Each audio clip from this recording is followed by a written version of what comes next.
Well, we'll get started. People are still logging in here and there, but it's a couple minutes past the hour. So most of you know I'm Catherine O'Hare, and I'm the Chief Compliance Officer for MARR, Michigan Association of Recovery Residences. So I'm glad you guys could join us. And we have Jeff Bantrice, who's the president of MARR. We have Kayla Hull, who's our project manager. And we have Kelly Darren with us, who's actually the help desk for RECCAP and project coordinator. And we also have Wally Slatinsky is the program outreach individual for MARR. So thank you for all attending. So Jeff, you have an announcement you wanted to make about Dr. David Best?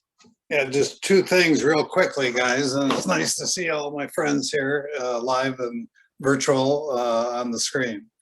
So two items. One, Dr. David Best, who you probably know was the primary author behind the Recovery Capital Instrument, RECCAP, that's being rolled out to all the recovery residence operators, is going to be coming to Michigan the week of August the 15th through the 19th. We'll have more information. It'll go out in writing announcing the times and dates for the meetings, but I can tell you we've tentatively scheduled something for that Monday, the 15th in Detroit, and then for the following Wednesday in Lansing. And the purpose of David coming to Michigan is to meet with the recovery residence operators like yourself and talk about the RECCAP rollout. And also, he's going to be meeting with recovery community centers and recovery community organizations.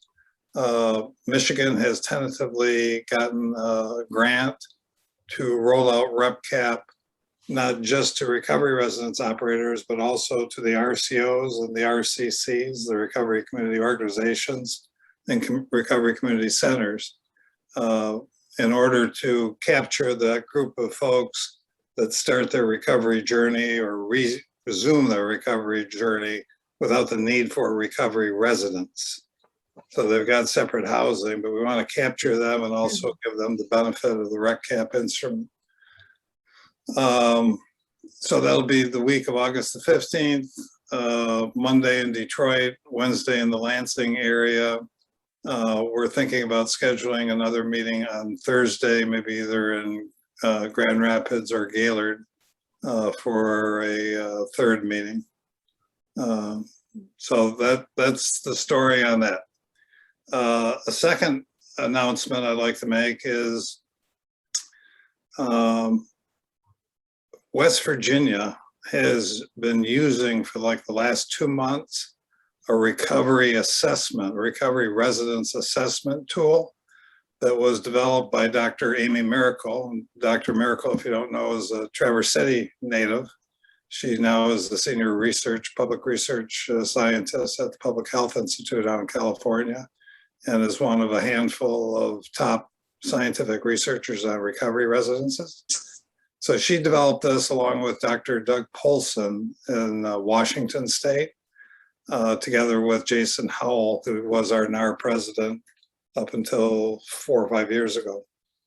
And basically what that does, unlike RECCAP, which is directed towards the recovery resident, the client, if you will, but the resident, this is an assessment tool that is directed towards obtaining assistance for the recovery residence operator about how basically it's getting feedback from your residents and your house managers about how things are running in a particular home, how they might be better, what things are working great.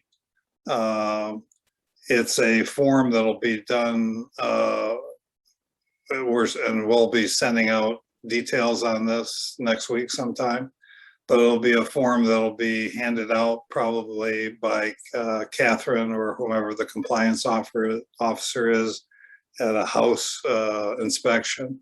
And then perhaps also just independently going out to all of the recovery residence operators saying, please hand this out to your recovery residents, your clients in your homes. It'll all be anonymous. It's not going to be used as a metric or measurement dealing with your recovery resident certification. It has nothing to do with the certification process. Rather, it's strictly limited to trying to get some information, feedback, if you will, from the people in your home, both the managers, your house manager staff, and the people in your home, the residents, the clients, about how things are working in your home so that you can look at that and have some kind of perhaps informed decision-making on making any changes. Yeah, it's just to help your home be stronger. And Yeah. but we should all be doing that anyway with all the recovery homes. And So the next, and the feedback we've gotten from West Virginia was they love it. The operators love it. It's been helpful, and they, if you have any questions, I can get you contact information and the people in West Virginia if you really want to do a deep dive into it. But I've spoken to both the West Virginia operators, I'm sorry, the West MARR officials putting this out, and they love it. So I'm now done, Catherine. okay, no. The next one is RECAP update with Kelly Darren. Kelly, got any updates for us? You're on mute. Yeah. Hi, everyone. So my name is Kelly Darren. I am the RECAP coordinator, as Catherine mentioned. We're currently working on rolling out the RECAP system to all 60 plus of our certified operators. At this time, we have about 20 in an active varying stage of onboarding. By the end of today, each and every one of the contact information individuals that are listed on our website will have received an email just welcoming you and letting you know that I'd like to set up a brief 20-30-minute Zoom just to kind of review the system with you. If you'll also notice in the chat, I put in, we have a brief video on our YouTube channel with Jeff and Dr. Best had a conversation, just kind of giving you a high-level overview of the RECCAST system. It's giving you a little bit more in-depth information on what information is being captured within the system itself. I've also provided my email address, and I will also go ahead and put in the help desk phone number for that. So we are well on our way to getting individuals onboarded into the system and start getting some outcomes that we can provide to the state to hopefully assist us in obtaining some additional funding for things that are needed within the state, as well as letting them know what a great job Michigan is doing in providing services in the recovery homes. So the onboarding, the system can take, a month or so. So again, like I said, everyone should have received a welcome email. If you don't, by the end of the day, please reach out to me either at the phone number or the email address, and I am happy to resend that out to you. So I guess that's just a high level overview of, yes, we are working in the system. Keep an eye, get a brief idea of what's going on with the video. I'm more than happy to go through the system with you and show you the functionality within the system. We're really excited about it because it really will streamline a lot of processes for individuals in the homes. And especially we found it beneficial for individuals who are still using a paper system as well. It's completely eliminating and helping them become a paperless operation as well. So we're really excited about it. And I look forward to working with each and every one of you and getting onboarded into the system. Great, thank you.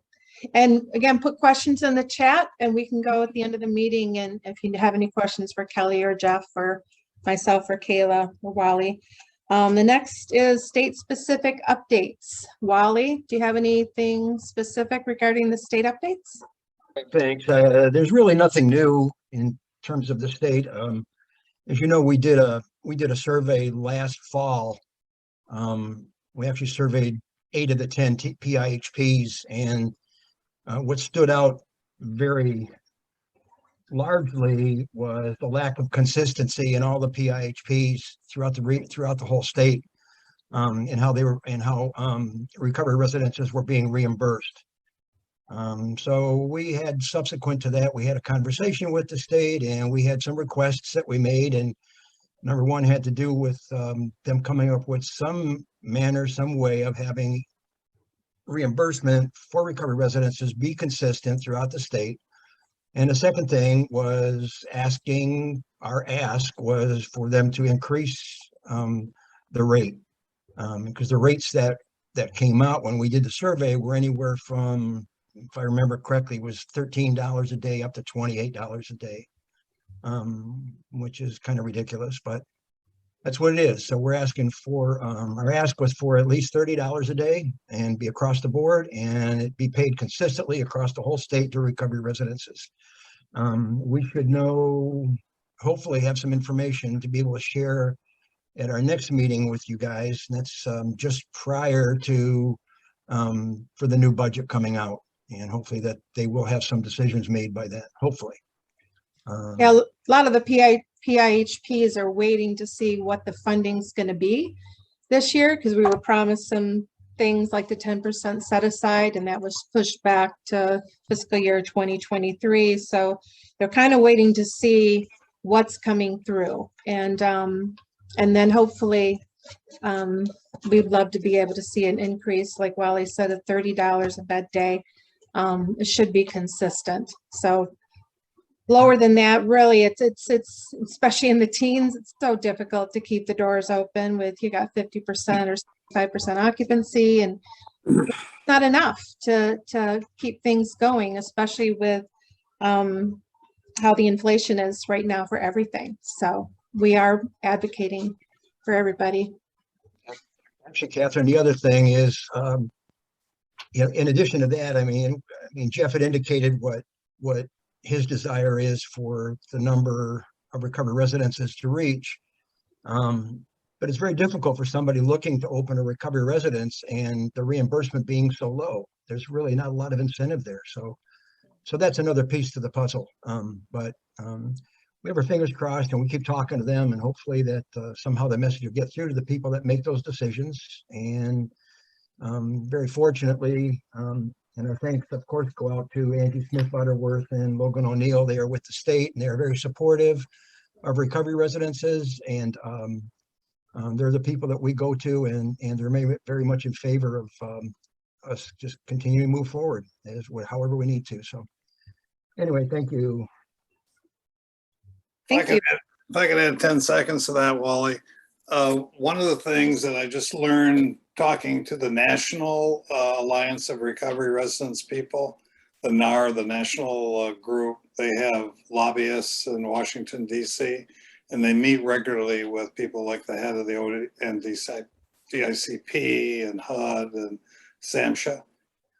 Anyway, long story short is the Addiction Society of American Addiction Medicine, which is ASAM, has various standards. And they've got 3 people from NARR on that committee that's revising the standards. And so they hope that 6 months from now, for the very first time, recovery housing is going to be a billable service under the ASAM 3.1 standard.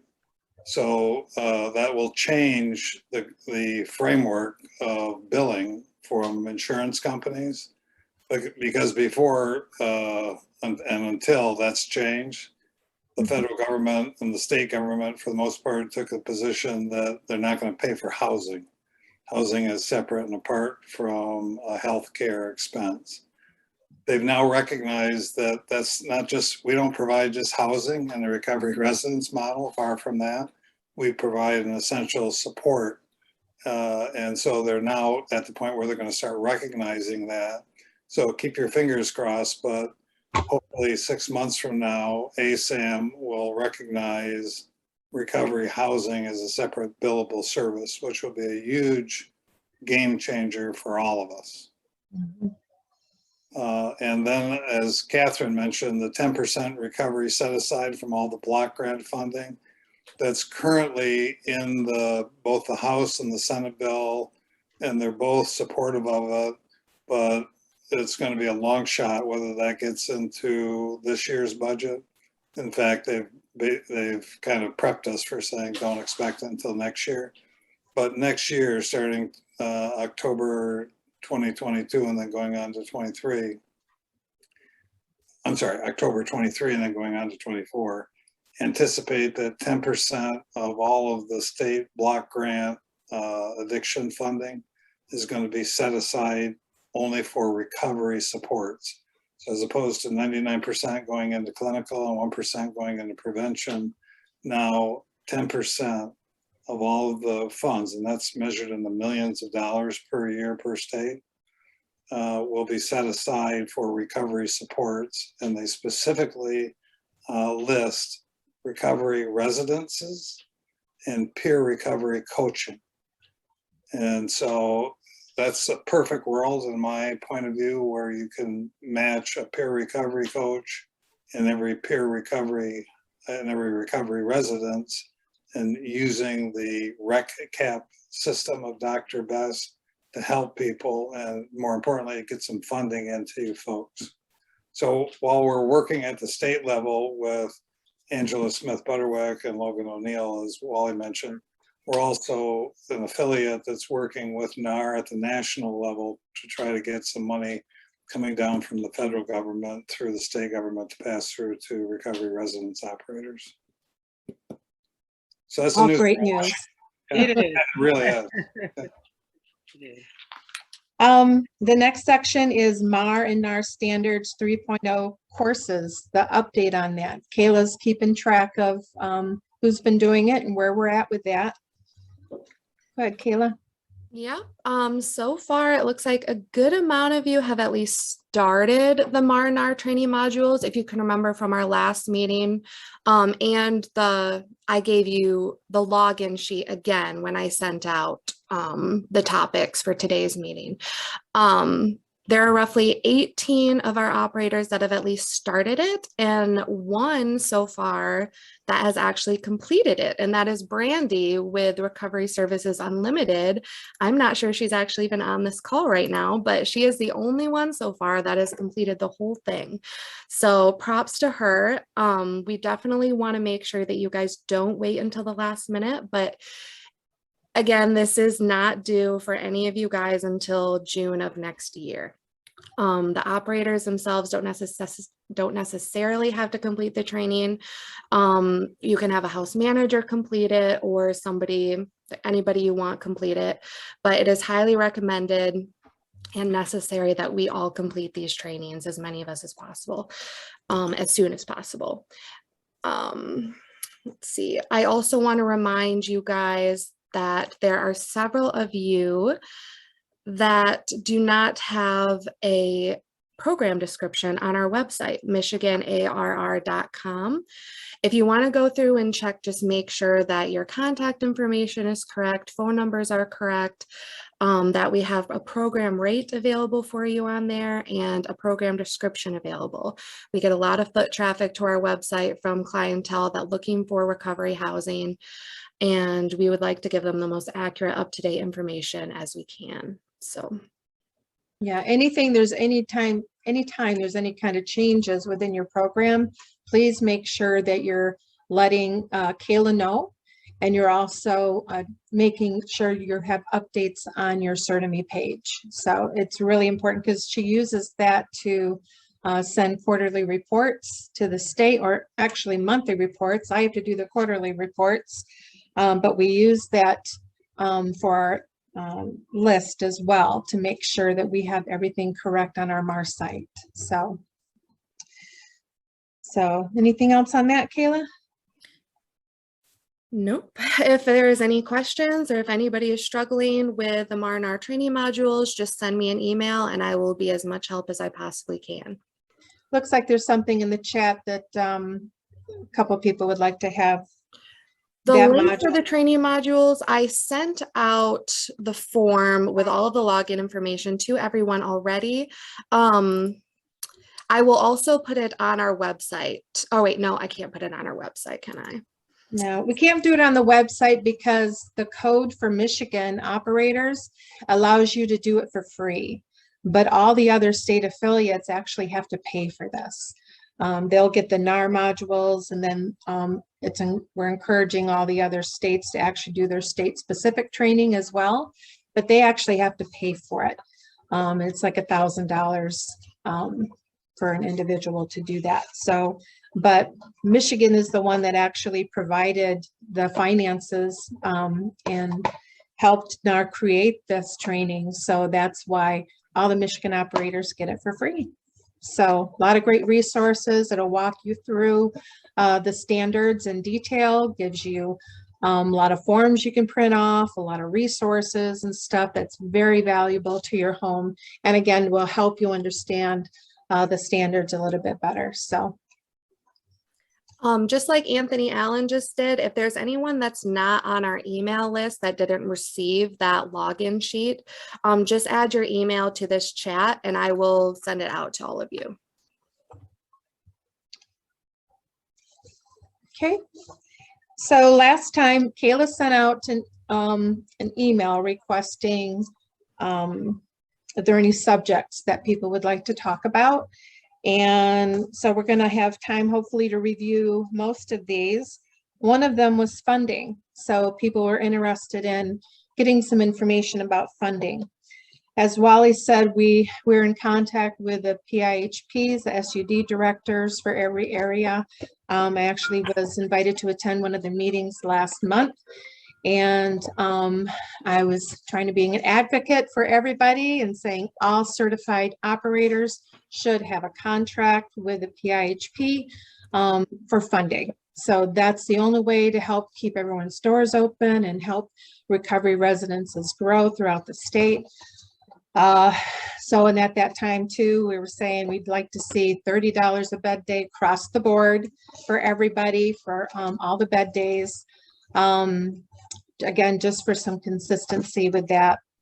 But what I asked from them in return, I asked them to let me know who they contract with in their PIHP area, their counties that they oversee.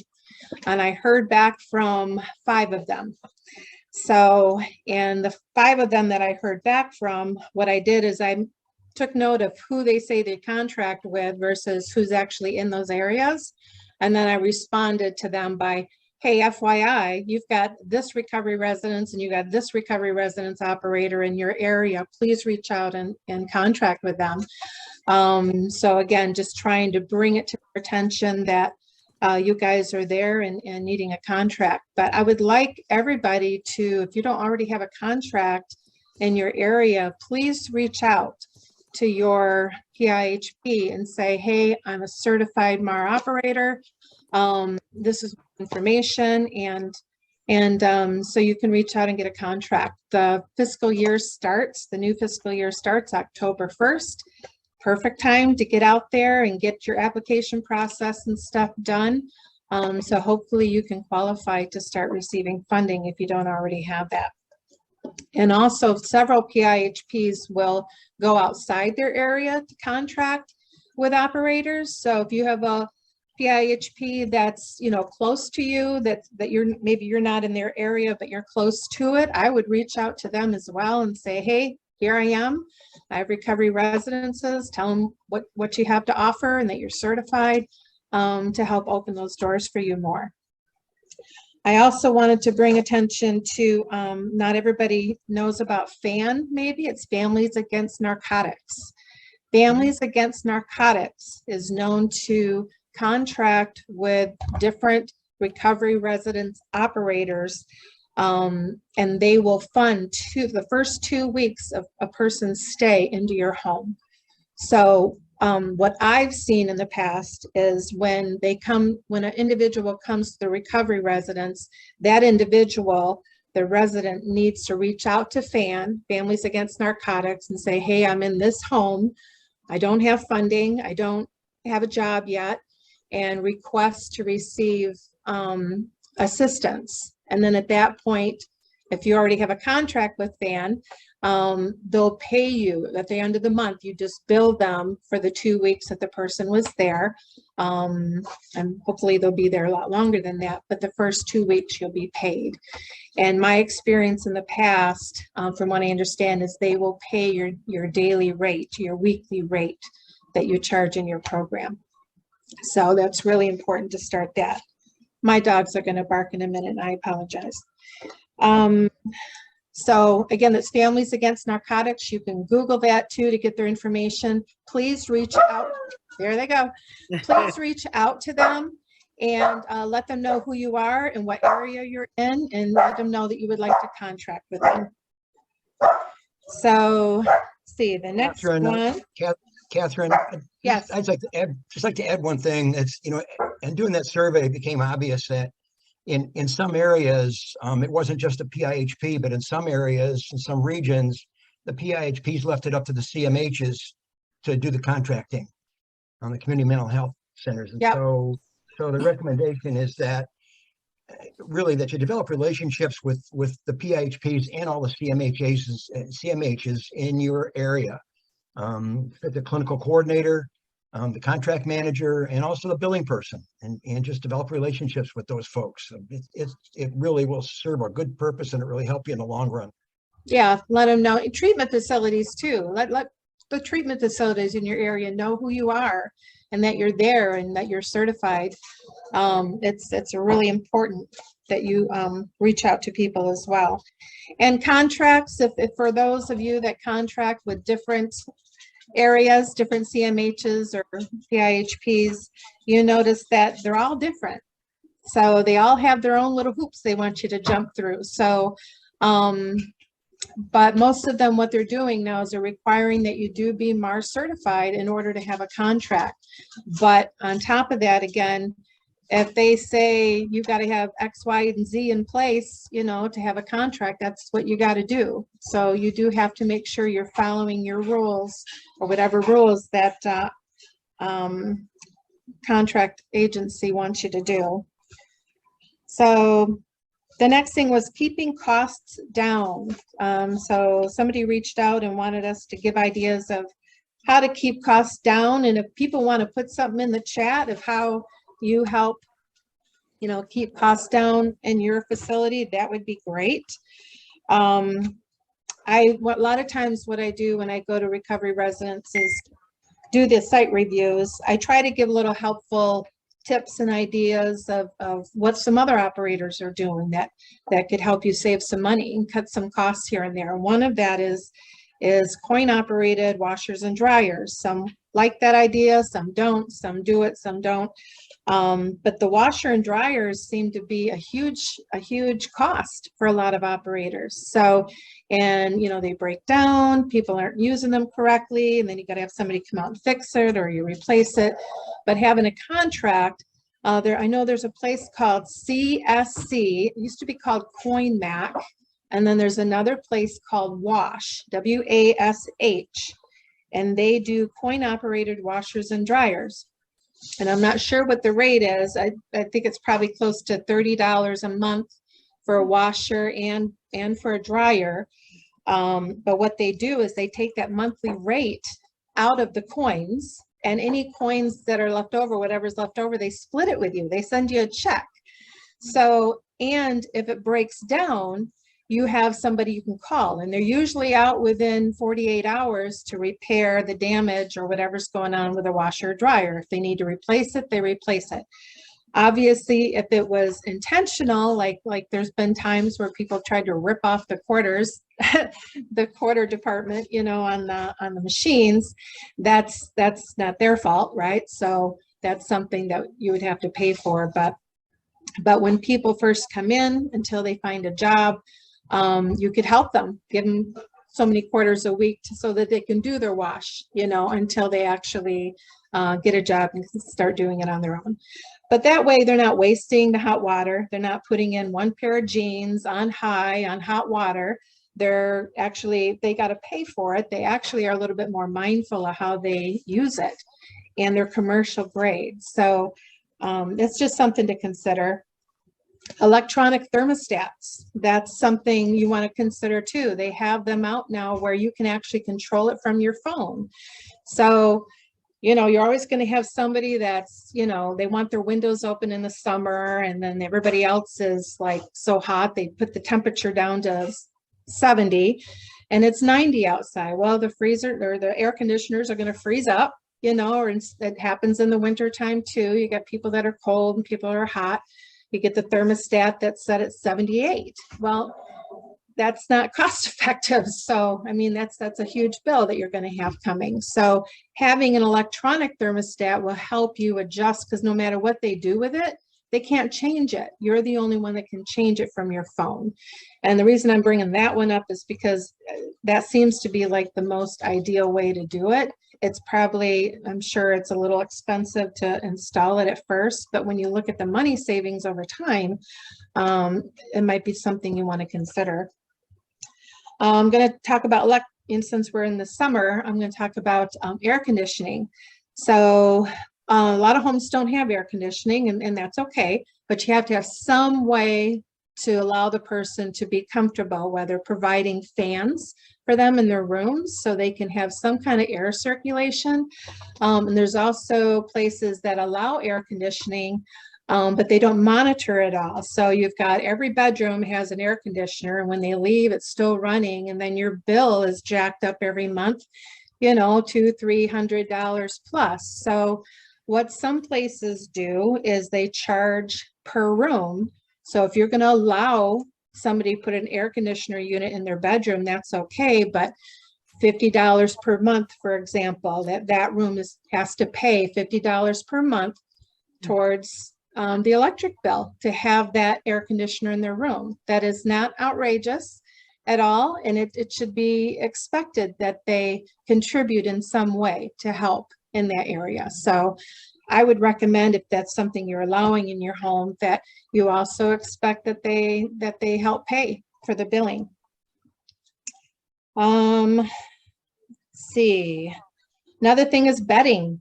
Bedding is a big expense. You know, a lot of places provide bedding for the individuals, and then they take it off, or they take off with it when they leave. So that can be a problem as well. So if you provide bedding, go to garage sales, go to Goodwill, go to Salvation Army, and get used bedding for people. You can give it to them, and then when they leave, they can take it with them. You know, it's $5, you know, $10 at that. Or what you can do is require that, and 99% of the people can do it. Just when they come in the door, just say, bring the backpack, whatever you have, your clothes in the backpack, bring enough groceries for a week. Bring your own bedding, enough that's going to make you feel comfortable on a twin size bed. So their pillow, comforter, sheets. A lot of them have those already. They have those resources, or they have people that can help them. And so that's one expense that you don't have to worry about. Some places are worried about having people bring stuff in because of bed bugs.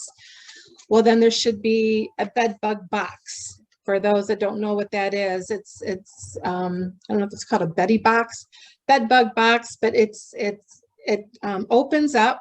You can get different sizes, and I think they range anywhere from $350 to higher, you know, a little bit higher than that if you want to get the real large ones. But you can put backpacks in there, books, shoes, everything. So before the person even walks in the door, have all their stuff in that bed bug box. So it's killing any eggs or bed bugs. So you know that their stuff is going to be clean and bed bug free before you put them in a room. So that also will save money in the long run. Some places, you know, we've got a lot of inflation going on right now, and it's even tougher for recovery residents, as it's 8% plus inflation is probably closer to 10% for recovery residents, as a lot of rents are going up, utilities are going up, the food, the supplies that you're buying for people are going up.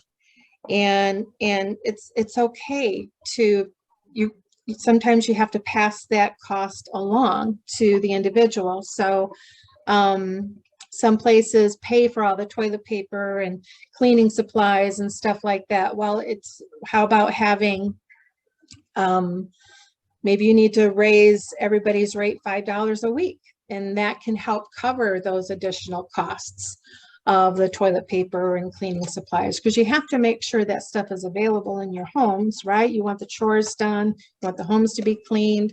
They have to have the proper supplies. I've been in homes where they didn't have toilet paper, and they expect the client to pay for the toilet paper. Well, what often happens is client didn't have toilet paper to use, so he used the house towels. So So where is that going to get you? So it's really important to try to think things through. And when you bring stuff in the home, it can be, you know, for the clients, some people take advantage of that and just take it, you know, so it makes you not want to have nice things in your home. But it's important, if you need to pass the cost along to the client or the resident, I'm sorry, then that's something that you should think about doing. You might need to raise your rates a little bit to help with that area. So, see, where can I get recovery residents 12-panel drug tests? You can get them online. What I would recommend is to reach out to recovery residents operators that also maybe they have a treatment facility or they do outpatient services. They have to buy, usually they buy the 12-panel test, they buy them in bulk. So if you could find an operator that's already doing that and contribute to that and say, hey, can I help pay for this as well, so you can get it at a cheaper rate? I think that would be really good for everybody in the long run. So if you reach out to an operator, maybe again, that's already a larger facility that's already purchasing this stuff and seeing if you can partner and buy a bigger bulk. So again, you can get it at a cheaper rate. I think that would be probably the most ideal way to go. Again, if anyone else has any suggestions, please put it in the chat. So the next one was deep dive into specific standards, really breaking each one down. So I think this was put out before the people actually, or the individual actually saw the MARR and NAR training modules. So the purpose of the NAR and MARR training modules that everyone now has access to for free, the MARR part is actually, it's like 4 to 5 hour of Michigan specific training. And then the other 20 modules are through NAR, the National Alliance on their 3.0 standards. So those walk you through every standard, very detailed. It gives you things you can print off and additional resources. By the time you're done with those modules, if you're a new operator trying to get up and running, when you're done with those modules, you're basically going to have your own policy and procedure manual. And you're already going to have the information you need to help have like an intake packet for somebody when they come through your home. So it's a lot of great resources, and it does break it down very detailed. And so you can better understand what the standards are about. And there's also something called the compendium, and that is on the MARR site. So, and usually people see that in the beginning when they're putting in an application. The compendium helps walk you through the process. And so if you're not sure, sometimes you might have to create a form, you know, to meet the standards to send on to Kayla. The compendium is very detailed on the standards on the site, and it will actually show you and give you ideas on how to create the form that's actually needed. So, the next one, tips and tricks for running a successful home. So this could be many, many things. One thing that I see and I notice, I have a history of running homes myself, so some experience with that is it's really important to have structure. Have structure and expectations in your home. What time do they need to get up in the morning? You know, if they get to bed at a reasonable time, they're going to get up at a reasonable time, right? Have that structure. Like example would be up at 7, first rule of the day, make your bed, right? That should be the first rule for everybody. Because if you complete these little tasks, that's the first task of the day. Eventually, hopefully they'll be able to complete bigger tasks, right? So make your bed, do your chore, be out the door between the hours of 8:30 and 4 Monday through Friday, putting a full-time effort into finding a full-time job until you start the job. So I say that because a lot of people, they'll come home and they're sitting down watching Bugs Bunny and eating Fruit Loops. You're like, are you working? Well, I got a job. You know, well, when do you start? Well, a week from Monday. In the meantime, you can't just allow this person to sit around and do nothing, right? So it's really important that they still get out, put a full-time effort into finding a full-time job until they start that job, because things fall through, right? Life happens. Maybe the job fell through and it's not going to work out for them after all. Maybe they'll find something better. But in the meantime, what you're doing is you're giving them this structure by putting these rules in place. Because when they do get a full-time job, they got to get up at a certain time. They got to get all their stuff done before they leave for work. They're going to be gone at least 8 hours, right? So you're preparing them for that's just another life skill. You're preparing them for the future when they do get a job, to hopefully help them be more responsible. I go in homes sometimes and I see people sitting around and not always, a lot of times the homes are empty, which is great. But I'll ask somebody if they're watching TV, are you working? And sometimes they say yes, sometimes they say no. If they say, yeah, well, oh, you work second shift, third shift, well, yeah, I don't have to go in and work till 3. I'm like, great, it's 10 a.m. You got time to get to a meeting, right? So there's just no excuse. Try to if they have some downtime, that's great. Get to a meeting. Meetings are not going to hurt them. Having that recovery in their life and having that, it needs to be a part of their life, just like they get up every day and they take a shower, eat breakfast, go to a meeting. It should be part of their life routine. And if you keep the routines and keep the structure in place for your individuals that are living in your home, what you're doing is your home is going to be this healthy, recovery, living, supportive environment that is conducive to recovery. And so when people come in, they have 2 choices, right? They can either follow the rules and get to their meetings and do their chores, or they can just leave. So it's just really important to have that structure in your home. That's what's going to help keep it a structured, healthy living environment for everybody. So there's really no big tips and tricks, except be consistent. Be consistent. If you have a rule, you got to get to at least, and there shouldn't be just 1 meeting a week. That's another thing. The standards don't tell us how many meetings minimum they have to get to, but in my mind, their addiction didn't take a day off, right? Their recovery shouldn't take a day off. Get to 6 meetings a week, get to 7 meetings a week, get to a meeting 90 and 90, 90 meetings in 90 days. And if you want to lower it after that, again, these are just ideas, but in the beginning, it seems like the first 30 to 60 days is a real shaky period for the individuals that come in our homes. So you want to make sure that there's structure in place and there's things that they need to do. Hold them accountable. There needs to be somebody in the home making contact with them daily. How are you doing? Are you doing your job search? Because right now, if they don't have a job within 3 days, they're not looking, right? Because every place is hiring. So make sure that you have expectations for them, push them, because all you're doing is you're just pushing them to be a productive citizen and have a better life down the road. So look at the recovery residents as being, that's their learning time. You're teaching them all these little life skills that maybe we take for granted that they might not know anything about. Chores is another thing. So you just assign somebody, maybe I'm going to use a word named Jimmy. You assign Jimmy a chore to do the bathroom. Well, Jimmy maybe never even lived in a house and never had to take care of a bathroom, right? So he's looking at the bathroom like, looks okay to me, but no, maybe he needs to be shown, this is the Ajax and this is how you scrub a tub and this is how you clean a sink and this is how you clean the mirror and this is how you sweep and mop the floor properly. And so again, things that we take for granted are a lot of times things that the residents that come in don't know how to do. And they need to make sure that you have those cleaning supplies and everything available for the individual. So if there's a bathroom that needs to be cleaned, there should be cleaning supplies to clean that bathroom under the sink in that bathroom.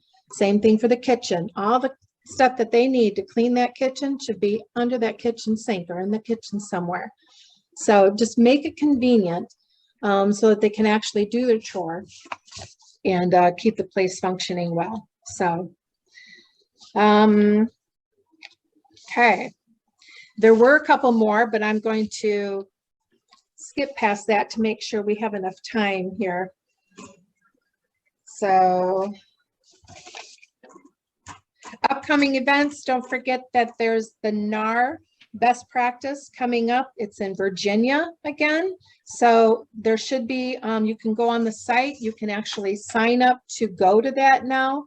It's available, so please register to go. There'll also be the virtual too, if you can't go to Virginia.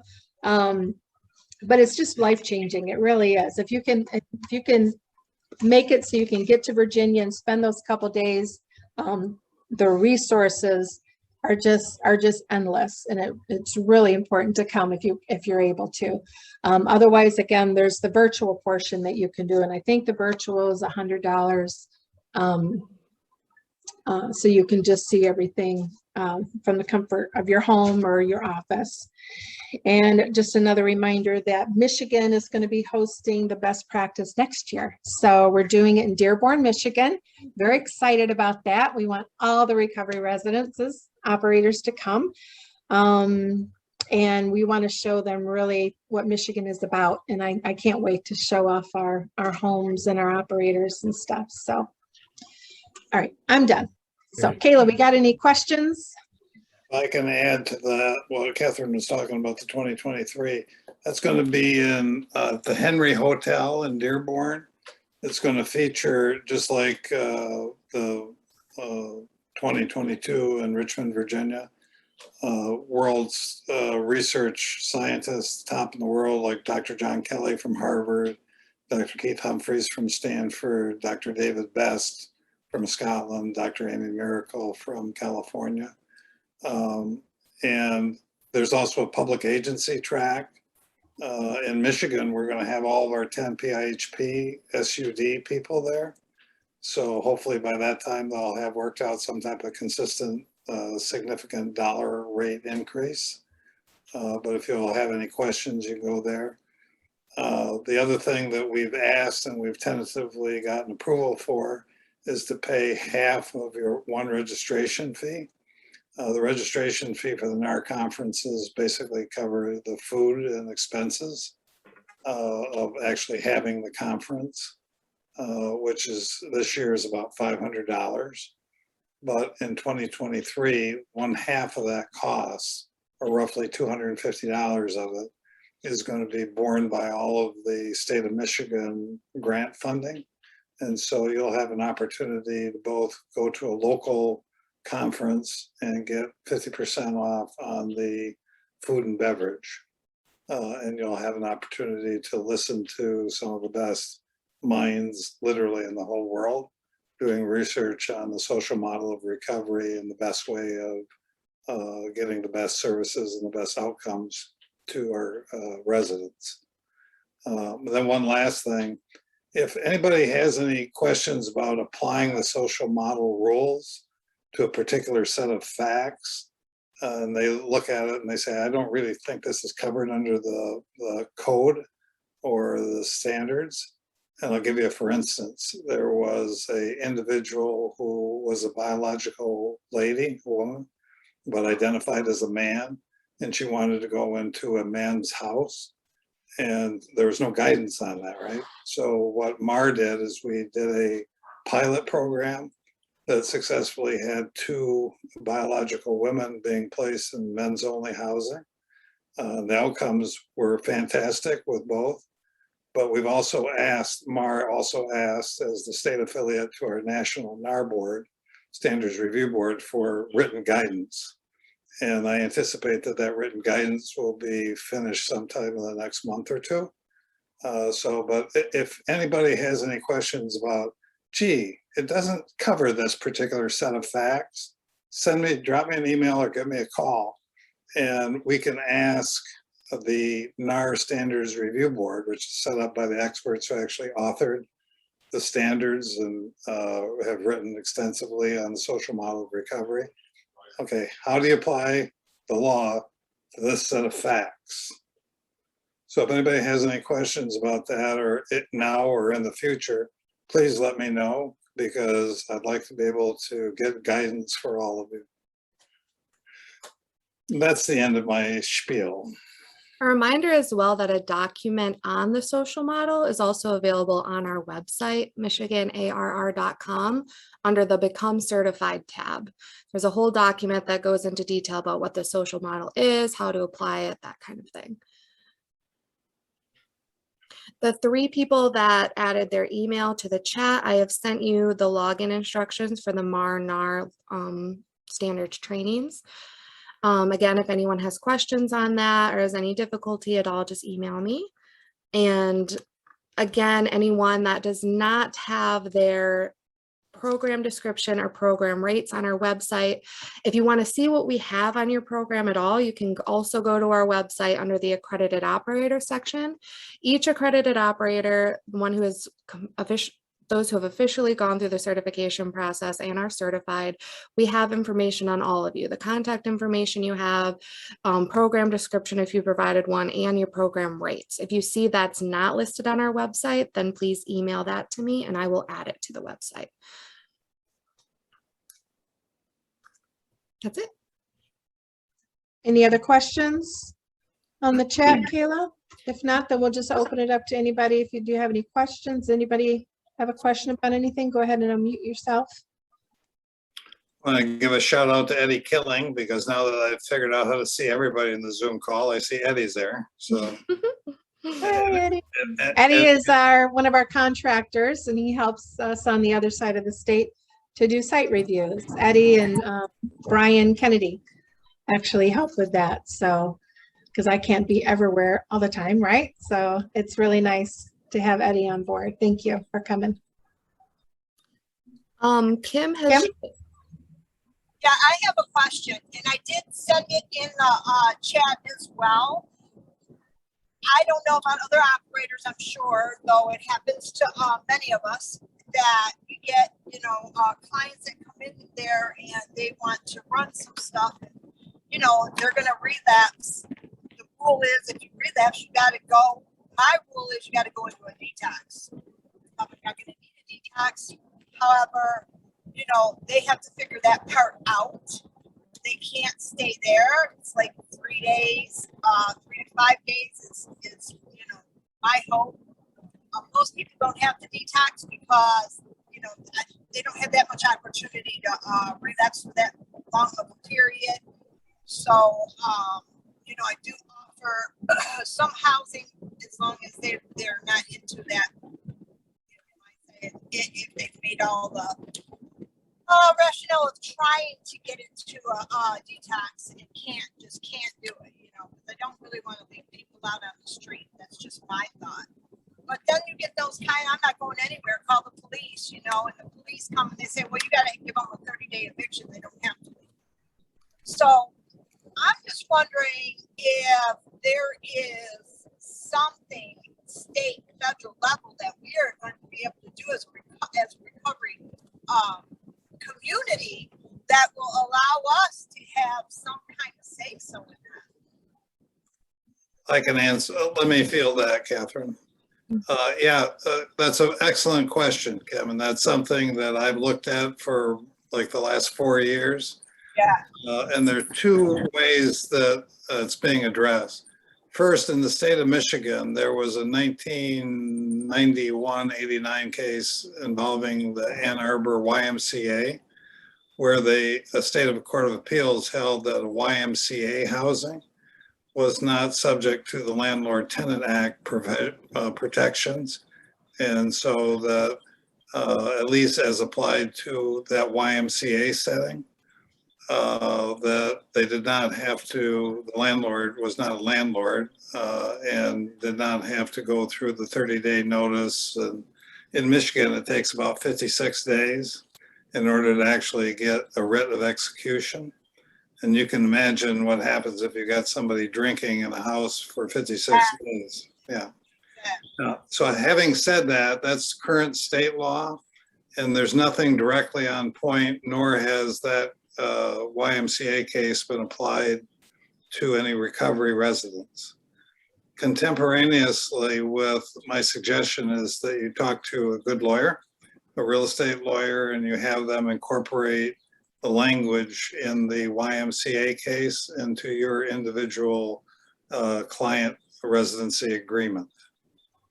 And then meet with your local prosecutor's office and see whether or not they will try to put you in jail if you say to somebody that's in the house, no, you have to leave right now. The other thing that I've been trying to do is there's something called the State Model Law Committee, which is a national committee that puts together various state model laws. And that has been, they came out with a state model law dealing with recovery residences. And it copies the Florida law. And Florida state law has a provision that says landlord-tenant laws do not apply to recovery residences that are certified by FAR, which is the Florida equivalent of MARR, the sister affiliate of NAR. And the only duty that a recovery residence operator has prior to exiting and discharging somebody who's using, that's in a recovery residence that's FAR certified, is to try to direct that person to a higher level of care. So that might mean a detox center, that might mean an emergency room at the hospital, but there has to be a good faith effort made to try to put somebody in a higher level of care. And more importantly, it gives protection legally from anybody suing under the Landlord Tenant Act under what's called wrongful detainer action, which does provide, and it was designed to stop some of the abuses that were happening in Detroit, say in the 70s and 60s, where landlords were just evicting people by changing the locks on the door or opening the door. So there's a provision that will give them actual attorney's fees and 3 times the amount of damages. So there's that risk if you're dealing with a YMCA case. We're trying to get state legislation that will be similar to what the Model State Law Committee has come up and be similar to what Florida has. I would anticipate. Yeah, that would be great. Yeah, well, if you know a state legislator, you got a state legislator in your pocket?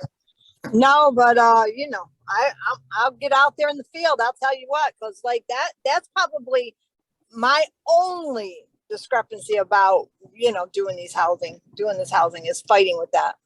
Yeah, well, and that was a significant issue. I'm also a lawyer, and so that was a significant issue for half a dozen clients that I had. Having said that, my best guesstimate is that I look forward to maybe sometime by this time next year, so give me 12 months, to try to advocate for a state law similar to the state model law. And that's already been drafted and it's been circulated to some of our state legislators. Like at the Lansing rally, I ran into 2 or 3 of them there. And so trying to generate that interest, get that into in front of a House or Senate committee in the state for signature, hopefully in the next 12 months. Let me add something really quick. Great. And then Eddie Killing had a question. Let me add something. Make sure in your intake paperwork that, and when you write a receipt to somebody, it's program. This is a program of enrollment. Don't ever write a receipt saying that they're paying you rent or they're leasing from you. Those are terms that are going to lock you into landlord tenant stuff. So make sure, again, when you're writing a receipt or if they're signing, whatever they're signing and your stuff, there's nothing in your verbiage that actually says lease or rent. It should be, this is a program of enrollment, and elaborate on that to the client when they're resident, when they come in, you know. So it's like a gym membership, right? You know, so you join this gym and you're not following the rules, you're going to get removed, right? Well, it's the same thing here. If you don't follow the rules, pack your bags and go. Make sure they understand right up front. So Eddie Killing, you had a question? Not a question, just a comment, because that happened to us here at Detroit Recovery Project. We had a gentleman who violated one of the rules several times, and we actually asked him to leave the facility. Great thing about it is he signed something coming in that if he did any of these things, that he will be removed. So he signed it. We contacted our PIHP, who then told us, yes, that is not a residence, it's a facility, you can call the police department and tell them that the individual now is trespassing. The police department did come out. They wanted to see the documentation of him signing what he did wrong and everything. I provided that, and they just politely asked him to leave and escorted him off the premises. Great. That's both Yeah, good. that's Catherine. awesome. Sometimes you get that, and sometimes you'll get the ones that say, no, he ain't gotta leave. You know, it depends on the officer Right. at the time, because it's a state law. That's true, Kim. But having said that, that was excellent advice from both Catherine and Eddie. Because Yes. what you're trying to do from a real estate lawyer's point of view is you want to make it so that all the written documents reflect more of like a gym membership, or in my mind, it would be the same as a hotel, because there's a whole bunch of law called innkeeper and hotel keepers law. So you want to be in that category. You do not want to have anything that says this is a lease, this is a rent payment, nothing that shows that. I would have them affirmatively acknowledge that this is a program fee, that this is a social model of recovery home operated under the MARR standards, and that they agree by, and have them initial each little provision, that if they break any of the rules, that they are subject to immediate suspension of their membership and a discharge from the program. I like it. I like it. Oh, Yeah. God, I like it. Yeah, and Kim, you're absolutely right. Somebody might say, well, that's all interesting, but I'm the local police here, and I saw that the guy got mail here, and that's one of the indicia of a rental lease agreement, and so I'm not going to get involved with it. Some police want to, yeah, some police just don't want to be bothered. They got Yeah. other things going on in their world. So- But then, so it's nice to have connection with the police department too in your area. Let them know who you are and what you're about and stuff, so they can be supportive Yeah. of your home. So we're out of time. We're over time. I apologize. I'm thinking we might want to think about making it an hour and a half meeting. I want to make sure we're getting everybody's questions and stuff. Thank you so much to everybody. We seem to have a few more hands raised. Do we? Do we, yeah. Okay. Do we want to include those right now or ask them? to Yeah, send an go email? go ahead, and people are gonna log off. They want to, but yeah, go ahead. Let's keep rolling. All right, Stacy. Hey, this is Stacy from Hollywood Recovery Homes. I just wanted to touch real briefly. I'm in the same area as Kim is, and we had a resident that refused to leave. Although our contracts are written correctly the way you advised, and although we never wrote receipts for rent, our local police did not make him leave because he had mail coming to the house. And in addition, in Michigan, if you are an LLC, as we are, you cannot file eviction papers on your own. So we had to hire an attorney. We had to move all the residents out of the house for their own safety because he was using in the house and refusing to leave. And then we had to go to court, and it was about a 3-month process to get one gentleman out of the home. And that's the sad reality. And that's why I'm pushing for the state model law, because that's the only way you're going to get absolute protection. Yeah, and then he damaged the house, of course, while he was there during those 2 months. And That's an he's extreme case, but And he's also uncollectible. yes, it was very expensive And it process. probably costs you $3,000 plus Yep. whatever. Well, and the other clients out of the house, so I had an empty house for 3 months. Yeah, so that was a $10,000 problem. Yeah, It was unfortunate. yeah. So you'll be one of the storytellers for me when I talk to the state legislators. Absolutely. Here's the terrible things that can happen when you try to apply landlord-tenant law to what's a social model of recovery house. I absolutely will. All right, let's move on to Ashley. Hi, sorry. So my name's Ashley. I work for Flint Odyssey House, kind of. I think a lot of you are within Region 5 because I was trying to see where a lot of you are. Anyway, so I know Kim, I don't know if she's still on. What we do here in Flint is we make it very, very clear in our treatment agreement. It's like our residency treatment agreement. So we make sure that there's no words like lease or anything in there. In there as well, it's also talking to them about like they're waiving any landlord tenants rights. I know we got with a lawyer and had it all piled together. And in there too, what really helps, kind of like with what Catherine was talking about, making sure that there's structure and things like that, it goes over what's expected and what's immediately going to get them terminated, what could possibly get them terminated. And then I heard you say that if someone uses, you request that they go to like a detox. So I know here in Flint, we have what's called the sober house. Individuals can kind of stay there for up to 23 hours. I don't know if you have anything like that around you. So that's one thing that we have people do, because hopefully if they've used in the, used while they're in housing, then they don't need detox, because that would mean that they're using for like 3 to 5 days.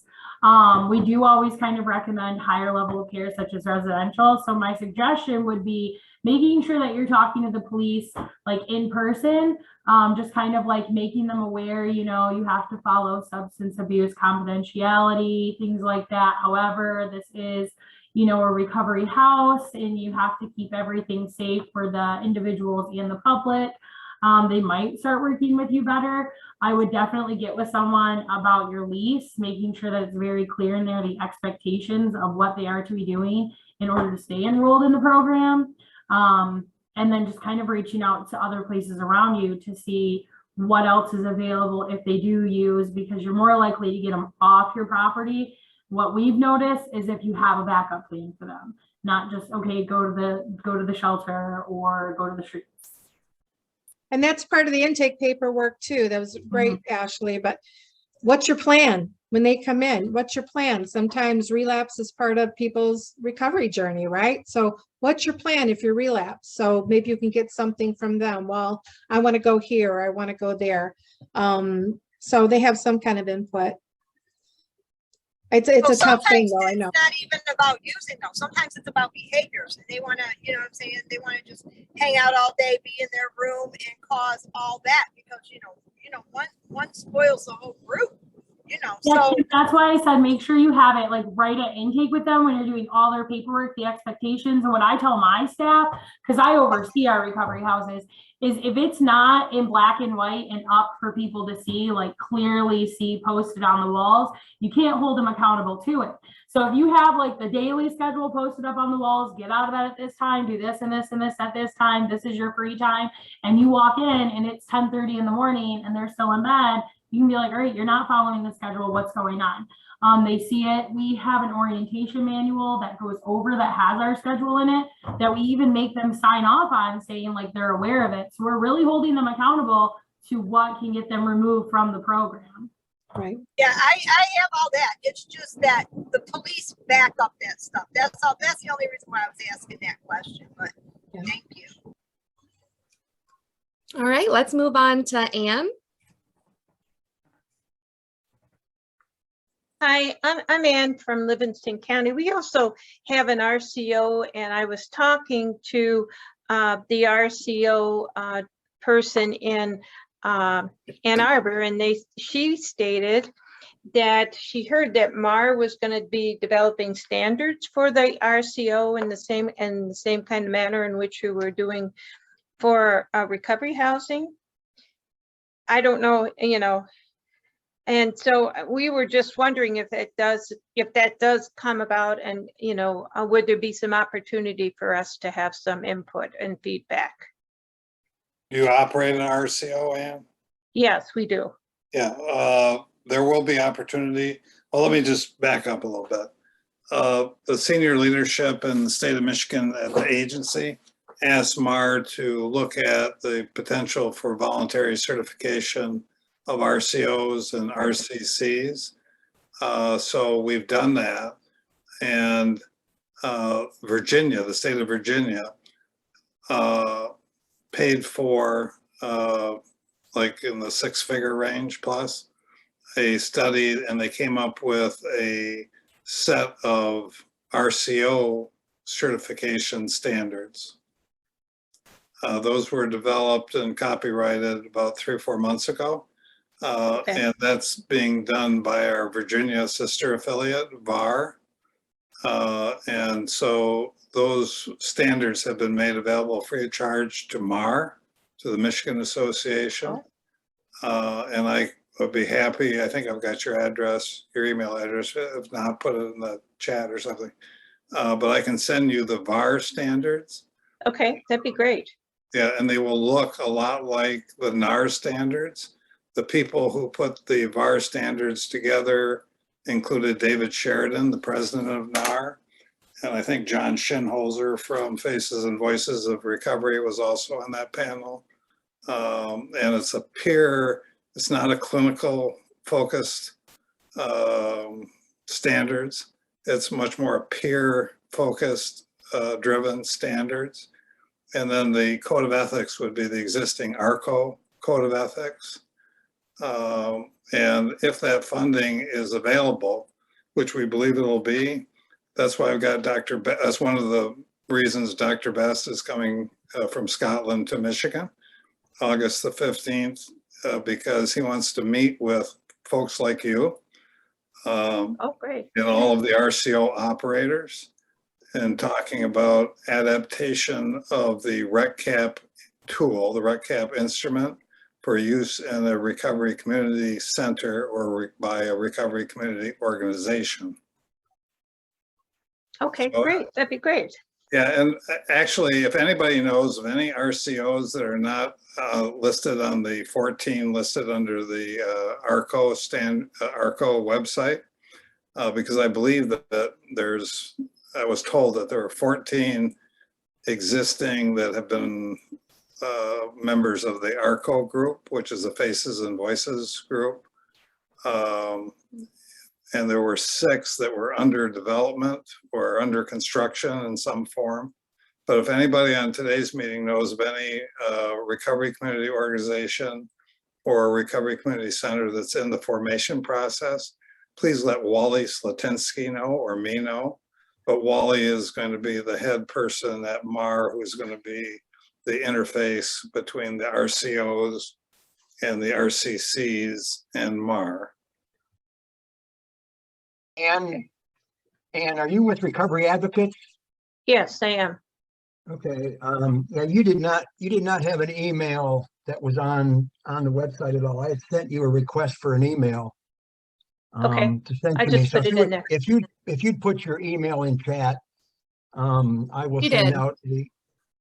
I'm sorry. She did. I did. Put it in the Yeah. chat. Okay. Yeah. All right. I will send out this afternoon. I'll send out all the information to you that we sent to all the RCOs. Okay, Throughout I the state. appreciate that. Thank you. Not a problem. Thank you very much. I also find it's very helpful to use as many de-escalation skills as possible.